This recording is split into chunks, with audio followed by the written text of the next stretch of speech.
Movie शुरू होती है तो हम 4 दोस्तों को देखते हैं जो कि एक रेस्टोरेंट में बैठे होते हैं। उनके ग्रुप में 3 लड़के और एक लड़की थी और उनमें से एक लड़के का नाम माइक था। ये लोग आपस में बातें कर रहे होते हैं कि हैलोवीन आने वाला है तो क्यों ना हम लोगों को टॉर्चर करें। माइक कहता है कि हमेशा की तरह मैं तो जेकब को बुली करूंगा, उसे टॉर्चर करूंगा।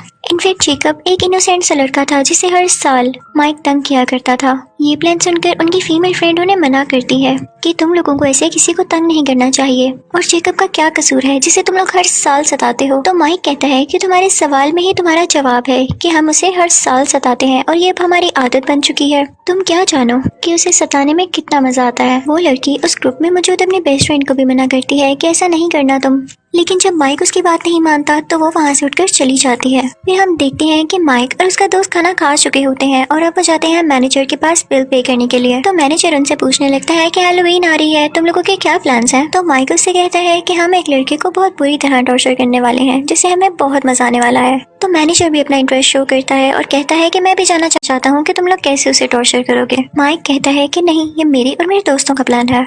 तो वो मैनेजर उसे काफी रिक्वेस्ट करता है और आखिरकार माइक मान जाता है उसे अपने साथ ले जाने के लिए जेकब को टॉर्चर करने। अब हम जान लेते हैं कि जेकब था कौन। वो एक मेंटली लड़का था जिसका दिमाग ठीक से काम नहीं करता था और ना वो ज्यादा कुछ सोच पाता था। उसे कैंडीज खाना बहुत पसंद था और सबसे बढ़ के कॉर्न कैंडी, जिसे वो एक पम्पकिन बास्केट में लिए फिरता था। वो एक फेस्टिवल की तरफ जाता है। बेसिकली वो यहाँ पर एक वर्कर के तौर पर आया था। तो फेस्टिवल का ऑनर उससे कहता है कि तुम अपने पूरी लगन से काम करना, पूरे ध्यान से काम करना और याद रहे कोई भी ऐसी हरकत ना करना जिससे तुम्हारी या मेरी बेइज्जती हो, इंसल्ट हो। तो वो ऑनर उससे कहता है कि शो शुरू होने ही वाला है, तुम अपनी तैयारी कर लो। लेकिन जेकब जैसे ही बाहर आता है उसके सामने माइक और उसके वही लोग खड़े होते हैं जो कि इससे तंग करने लगते हैं। लेकिन जेकब ये सब बर्दाश्त करके तंग आ चुका था। वो खुद के डिफेंस में माइक को धक्का दे देता है ताकि वो उसे कुछ ना कहे। लेकिन माइक को और ज्यादा गुस्सा आ जाता है और वो उसे बहुत मारने लगता है। उसके साथी भी उसे मार रहे थे, जिसकी वजह से जेकब वहीं ये सब कुछ होता हुआ माइक की फीमेल फ्रेंड भी देख लेती है क्योंकि वो वहाँ पर छुप के खड़ी हुई थी। उसके दिल को कुछ होने लगता है कि ये लोग कैसे किसी की जान ले सकते हैं। फिर हम देखते हैं कि माइक और उसके दोस्त जब घर जाते हैं तो उन्हें इस बात का कोई रिग्रेट नहीं होता कि हमने किसी की जान ले ली, बल्कि वो कहते हैं कि जेकब की गलती थी। हम हर साल उसे टॉर्चर करते थे और वो हमारा टॉर्चर बर्दाश्त कर लेता था, सह लेता था।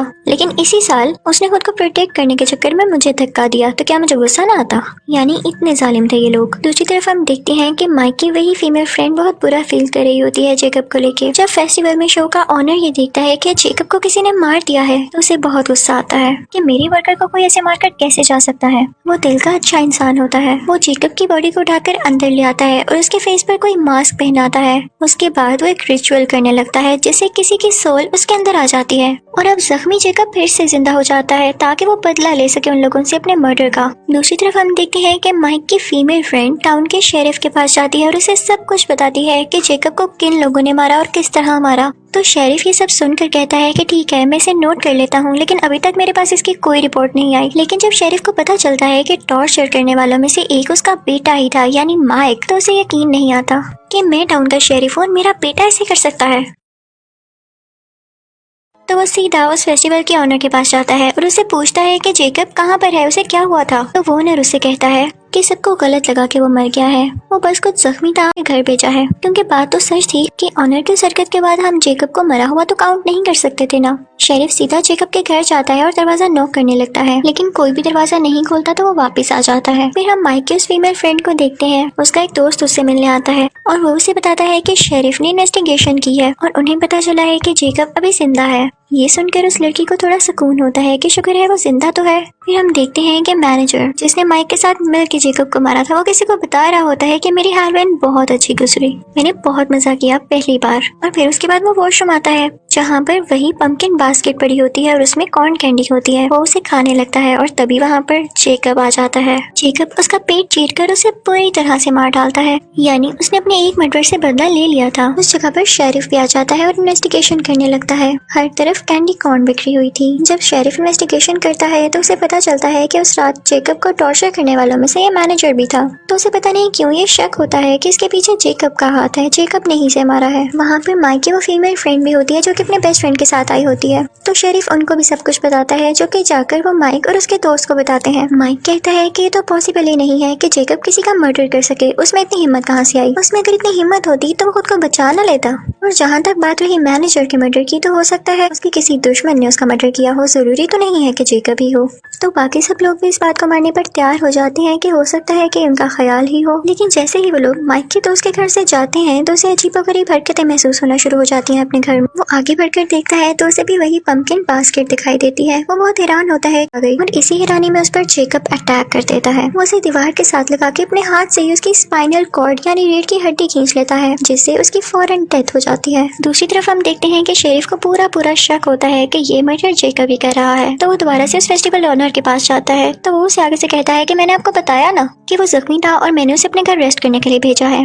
अभी वो लोग बात कर ही रहे होते हैं तो एक और पुलिस ऑफिसर वहाँ पर आकर शेरिफ को बताता है कि माइक के एक और दोस्त का मर्डर हो गया है। शेरिफ वहाँ पर जाकर देखता है तो उसे वहाँ पर भी कॉर्न कैंडी मिलती है। अब शेरिफ का शक सच्चा साबित हो चुका था। वो जेकब के घर जाता है लेकिन उसे वहाँ पर जेकब नहीं मिलता। जब वो उसके बेड के नीचे देखता है तो एक अजीब सी डेड बॉडी होती है जो कि बहुत पुरानी थी और वो जेकब की मदर की थी। लेकिन इस बॉडी का बाकी होने वाले मर्डर से कोई लेना देना नहीं था। शेरिफ अब खुद जेकब की तलाश में निकल पड़ता है और अपने बेटे माइक से कहता है कि तुम घर में रहोगे, बाहर मत निकलना, खतरा है तुम्हारी जान को। शेरिफ इस वजह से शहर भर में होने वाले कार्निवल, फेस्टिवल्स और इवेंट्स को रोक देता है और कहता है कि सब अपने घरों में रहें। ये सुनकर सब लोग बहुत गुस्सा होते हैं। उस फेस्टिवल के ओनर का जो स्टाफ था वो भी उस पर गुस्सा होता है कि कुछ न कुछ तो है जो आप हमसे छुपा रहे हैं और ये शायद आप ही की वजह से हो रहा है। अब हम कमाएंगे किस तरह? तभी उनमें से एक आदमी जिसका नाम बिशप होता है वो उस फेस्टिवल के ओनर से मिलता है और कहता है कि क्या जो तुम कर रहे हो वो ठीक है, तुम जो भी कहोगे मैं उस पर बिलीव कर लूंगा। तो वो ओनर कहता है कि जी बिल्कुल ठीक कर रहा हूँ मैं। हम जैसे लोग हम जैसे टॉर्चर होते आए हैं और माइक जैसे बड़े लोग हमें टॉर्चर करते आए हैं।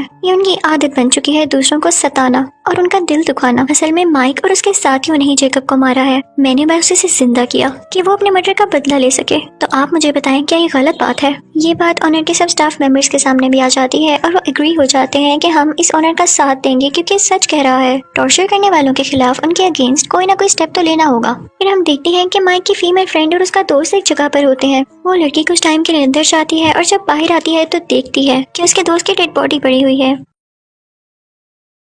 उसे समझ नहीं आता कि क्या हो गया और इसी दौरान जेकब उसके पीछे आता है और उसकी जुबान बाहर खींच देता है, जिसकी वजह से वो भी मर जाती है उसी टाइम। शेरिफ भी उसी जगह पर आता है जहाँ पर वो फीमेल फ्रेंड और उसका दोस्त था, ये चेक करने के लिए कि क्या वो लोग ठीक हैं। और जब वो अंदर जाता है तो देखता है कि उन दोनों की डेड बॉडीज पड़ी हुई हैं वहाँ पर। वो सारी बात समझ जाता है और फिर अपने बेटे माइक को कॉल करता है और कहता है कि देखो तुम्हारे दोस्त तो मारे जा चुके हैं, तुम मेरी बात मानो तो अपने घर के अंदर ही रहना, बाहर मत निकलना क्योंकि जेकब अब तुम्हें मारने वाला है। लेकिन माइक को गुस्सा आ जाता है और वो अपने घर से निकलता है उस कार्निवल यानी फेस्टिवल वाली जगह पर ताकि वो वहाँ के ओनर से पूछ सके कि आखिर मसला क्या है। लेकिन तभी उस ओनर का एक आदमी उसे मारकर बेहोश कर देता है। शेरिफ जब घर पहुँचता है और अपने बेटे को ढूंढता है तो वो उसे वहाँ पर नहीं मिलता। वो देखता है कि फेस्टिवल का ऑनर है वहाँ पर। वो उस पर गन पॉइंट कर लेता है और पूछता है कि मेरा बेटा कहाँ पर है। लेकिन तभी उसके पीछे से बिशप आता है और उस पर अटैक करके उसे बेहोश कर देता है। फिर वो ऑनर आगे बढ़ के एक चाकू से उसका गला उसके जिस्म से अलहदा कर देता है, जिससे वो मारा जाता है। अब हम माइक को देखते हैं जिसकी आंख में एक चेयर से बंधा हुआ है। उसके आसपास कोई भी नहीं है और वो हेल्पलेस है। तभी दूर से वो शेरिफ की गाड़ी को आते हुए देखता है, यानी उसके फादर की गाड़ी को। तो वो खुश हो जाता है कि मेरे फादर आ गए मुझे बचाने के लिए। लेकिन ये उसकी गलत फहमी थी क्योंकि गाड़ी में तो उसका फादर था ही नहीं, बल्कि उसका सर गाड़ी के ऊपर था, कटा हुआ सर, जिसे देख के माइक रोने लगता है क्योंकि वो जानता था कि वो भी मारा जाएगा। उसके फादर जो नहीं रहे, कोई भी नहीं रहा।